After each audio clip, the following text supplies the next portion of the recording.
Class में पाषाण काल का जो विभाजन किया, उसके बाद पूरा पाषाण काल का विभाजन किया। फिर पूरा पाषाण काल के अंतर्गत जो हमने विभाजन किया था निम्न पूरा पाषाण काल, उसके बाद मध्य पूरा पाषाण काल, फिर उच्च पूरा पाषाण काल। हम लोगों ने पिछली क्लास में जो निम्न एवं पूर्व पूरा पाषाण काल की जो व्याख्या की थी, जो समझा था, उसमें जो 3 संस्कृतें जन्मी थी, तो सोहन संस्कृत पाकिस्तान में, और नर्मदा संस्कृत मध्य प्रदेश में, फिर मद्रास संस्कृत तमिलनाडु में, हम लोग उसका अध्ययन कर चुके हैं। फिर अब उसमें जो बचा है दूसरा मध्यपुरा पाषाण काल और उच्च पुरा पाषाण काल। मध्यपुरा पाषाण काल और उच्च पुरा पाषाण काल, अब इसके विषय में हम लोग अध्ययन कर रहे हैं। तो हम लोग देख रहे हैं कि मध्यपुरा पाषाण काल के अंतर्गत अगर इसके हम टाइमिंग की बात करें, मध्यपुरा पाषाण काल के अगर हम टाइमिंग की बात करें तो इसका जो समय है 1,00,000 ईसा पूर्व से 40,000 ईसा पूर्व। कितना समय है? 1,00,000 ईसा पूर्व से 40,000 ईसा पूर्व। इसके बाद मध्यपुरा पाषाण काल, इसके अंतर्गत जो औजार बनाए गए, औजार किन पत्थरों के बनाए गए, उसको देख लेते हैं। तो मध्यपुरा पाषाण काल के अंतर्गत जिन पत्थरों के माध्यम से औजार बनाए जाते थे, उन पत्थरों में जो पत्थर हैं, एक चट नामक पत्थर है जिनसे औजार बनाया जाता था, एक जैस्पर नामक पत्थर है जिनसे बेहतर औजार बनाया जाता था, उसके बाद एक फ्लिंट है, इससे भी औजार बनाया जाता था। ये 3 प्रकार के पत्थर हैं जिनका प्रयोग औजार बनाने में मानव ने मध्यपुरा पाषाण काल में किया था। इन पत्थरों से जो औजार बने उनमें जो प्रमुख औजार हैं, एक है खुरचनी। खुरचनी नामक एक औजार है जो इन पत्थरों से बनाया जाता था। उसमें एक और औजार है बेदनी। खुरचनी और बेदनी नामक औजार चट, जैस्पर और फ्लिंट नामक पत्थर से बनाए जाते थे। अक्सर पूछा जाता है कि खुरचनी और बेदनी नामक जो औजार है किस काल से संबंधित है? खुरचनी और बेदनी नामक जो औजार है किस काल से संबंधित है? तो आपका आंसर होगा मध्यपुरा पाषाण काल। मध्यपुरा पाषाण काल। इसके बाद देखते हैं इस काल के औजारों में फलकों की अधिकता थी। इस काल में फलकों की अधिकता थी। ये जो फलक थे ये धारदार औजार थे। जो फलक थे ये धारदार औजार थे। अब देखते हैं इस काल के औजार फलकों की अधिकता होने के कारण, इस काल के औजारों में फलकों की अधिकता होने के कारण, तो धारदार औजारों की अधिकता होने के कारण एक विद्वान है, पुरातत्ववेत्ता है एच.डी. संकालिया। क्या नाम इनका? एच.डी. संकालिया। एच.डी. संकालिया महोदय ने मध्यपुरा पाषाण काल को फलक संस्कृत, क्या नाम दिया? फलक संस्कृत। फलकों की अधिकता होने के कारण एच.डी. संकालिया महोदय ने मध्यपुरा पाषाण काल को फलकों की संस्कृत का या फलक संस्कृत नाम दिया। उसके बाद फिर देख लेते हैं जो अगली संस्कृत है वो अगला काल विभाजन है उच्च पुरा पाषाण काल। उच्च पुरा पाषाण काल के अंतर्गत अगर हम इसके टाइमिंग की बात करें तो इस काल में 30,000 ईसा पूर्व, इस काल में 30,000 ईसा पूर्व के आसपास उच्च पुरा पाषाण काल के अंतर्गत जो होमो सेपियंस मानव था, इसका विकास जो विश्व स्तर पर जो फ्रांस में हुआ था वो 30,000 ईसा पूर्व के आसपास हुआ था। अगर हम बात करें होमो सेपियंस मानव या बुद्धिमान मानव या आधुनिक मानव, बुद्धिमान मानव, आधुनिक मानव या होमो सेपियंस मानव का जो विकास है वैश्विक स्तर पर कब हुआ?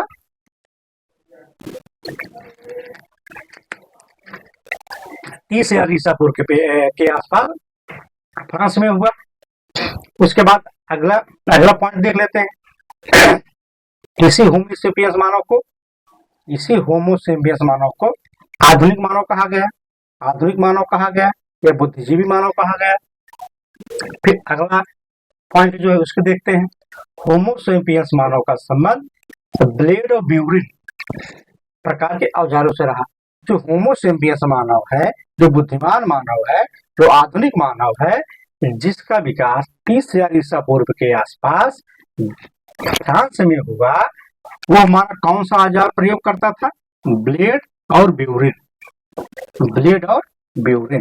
होमोसेपियंस मानव ब्लेड और ब्यूरिन नामक औजार प्रयोग करता था। यहाँ पर प्रश्न भी पूछा जाता है कि ब्लेड और ब्यूरिन नामक औजार किस काल से संबंधित है। जो प्रश्न बनता है कि ब्लेड और ब्यूरिन जो नामक औजार है किस काल से संबंधित है, तो आपका आंसर होगा उच्च पुरा पाषाण काल। उसके बाद देखते हैं उच्च पुरा पाषाण काल के अंतर्गत एक गुफा है। जितनी भी परीक्षाएं आपकी होंगी, यूजीसी नेट से लेकर के जितनी भी परीक्षाएं आपकी होंगी, हर जगह ये भीमबेटका जो स्थान है, यहाँ से एक क्वेश्चन तो बनता है। अब ये भीमबेटका जो गुफा है किस काल से संबंधित है? उच्च पुरा पाषाण काल। अब देखते हैं भीमबेटका गुफा मध्य प्रदेश के एक रायसेन नामक जिला है, वहां पे एक स्थान है अब्दुल्लागंज। ठीक, भीमबेटका नामक जो गुफा है मध्य प्रदेश में एक जिला है रायसेन जिला, वहां पे एक स्थान है अब्दुल्लागंज, वहां पे स्थित है, वहां पे एक गुफा स्थित है। एक प्रागैतिहासिक कालीन गुफा है। ठीक, अगर इसकी भीमबेटका नामक गुफा की खोज की बात करें, भीमबेटका नामक गुफा की खोज करें तो 1958 ईस्वी में एक पुरातत्ववेत्ता है विष्णुधर वाकड़कर। कौन से पुरातत्ववेत्ता है? विष्णुधर वाकड़कर 1958 ईस्वी में मध्य प्रदेश के रायसेन जिला में अब्दुल्लागंज नामक स्थान पर जाते हैं और ये जो भीमबेटका नामक गुफा है इसकी खोज करते हैं। ठीक, भीमबेटका नामक गुफा की खोज का श्रेय किसे दिया जाता है? वो विष्णुधर वाकड़कर को दिया जाता है। विष्णुधर वाकड़कर महोदय ने भीमबेटका नामक गुफा की खोज किस सन में की? तो 1958 में की। भीमबेटका नामक गुफा किस काल से संबंधित है? तो उच्च पुरा पाषाण काल से संबंधित है। अगर हम बात करें तो जो गुफा है, इस गुफा में कितने प्रकार की चित्रकारियां मिली हैं, कितनी संख्या में चित्रकारियां मिली हैं?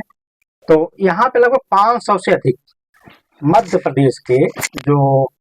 प्रदेश में स्थित भीमबेटका नामक गुफा है, यहाँ से 500 से अधिक जो गुफा चित्रकारी है, गुफा चित्रकारी मतलब जो वहां गुफा थी उसके जो दीवारें थी वहां पत्थरों पे, वो आदिमानव द्वारा वहां पे विभिन्न प्रकार के जो चित्रकारियां की गई हैं तो वही थी। तो इस चित्रकारियों के अंतर्गत चित्रकारियों में क्या क्या ज्यादा बनाया गया था? सर्वाधिक चित्रकारियां किसकी थी? शिकार थी, आखेटक या शिकार। मानव सबसे पहले इस काल में उच्च पुरा पाषाण काल में मानव शिकार ही करता था। तो शिकार में जिन जिन पशुओं का शिकार किया, उन पशुओं का उन्होंने चित्र बनाया, जिन औजारों का उन्होंने प्रयोग किया उन औजारों का भी चित्र बनाया। तो सर्वाधिक चित्रकारियां शिकार से संबंधित थी। भीमबेटका में अगर बात करें जो सबसे ज्यादा चित्रकारियां बनाई गई वो किससे संबंधित है? शिकार से संबंधित है, आखेट से संबंधित है। उसके बाद इस काल का मानव जो होमोसेपियंस मानव, इस काल का मानव चित्रकारी करने के बाद उसे रंगता भी था। जो रंगता था, रंगने में कई प्रकार के रंगों का प्रयोग किया। मानव कई प्रकार के रंगों का प्रयोग, जैसे आज होता है लाल, हरा, नीला, पीला, काला और तमाम प्रकार के रंग हैं। अब उसमें अगर रंग की बात करें तो लाल रंग, गेरुआ रंग, हरा रंग, पीला रंग, सफेद रंग और काला रंग। जो मानव जो चित्रकारियां बनाया उसे रंगने के लिए जिन जिन रंगों का प्रयोग किया वो रंग कौन कौन से हैं? वो रंग है लाल रंग, गेरुआ रंग, हरा रंग, पीला रंग, सफेद रंग, काला रंग। इन रंगों का प्रयोग मानव जो शिकार का चित्र बनाता था उसे रंगने में करते थे। अगर रंगों की बात करें, ये सब तो था ही, लेकिन इसमें कुछ रंग का प्रयोग मानव ने सर्वाधिक मात्रा में किया। जैसे एक गेरुआ रंग, एक गेरुआ रंग और एक लाल रंग, एक गेरुआ रंग और एक लाल रंग, ये दो रंग जो थे ये सर्वाधिक मात्रा में मानव द्वारा प्रयोग किया गया। ये दो रंग सर्वाधिक मात्रा में मानव द्वारा प्रयोग किया गया। उसके बाद भीमबेटका नामक जो गुफा है, इसकी प्राचीनता को देखते हुए, इसकी महत्ता को देखते हुए जो विश्व विरासत सूची में शामिल किया जाता है यूनेस्को, उन्होंने देखा इसकी महत्ता को देखते हुए इसे 2003 ईस्वी में यूनेस्को ने भीमबेटका नामक गुफा को विश्व विरासत सूची में शामिल किया। उसके बाद इस काल को परिष्कृत औजारों का काल कहा गया। इसमें जो औजार बनाए जाते थे तो काफी अच्छी क्वालिटी में बनाए जाने लगे। ठीक, तो इसे परिष्कृत औजारों का काल भी कहा गया। उसके बाद इलाहाबाद के बगल जो विंध्य क्षेत्र है, वहां पे एक नदी बहती, बेला नदी घाटी। एक वहां पे एक स्थान है लोहदा नाले से एक अस्थि निर्मित माता देवी की मूर्ति मिली है।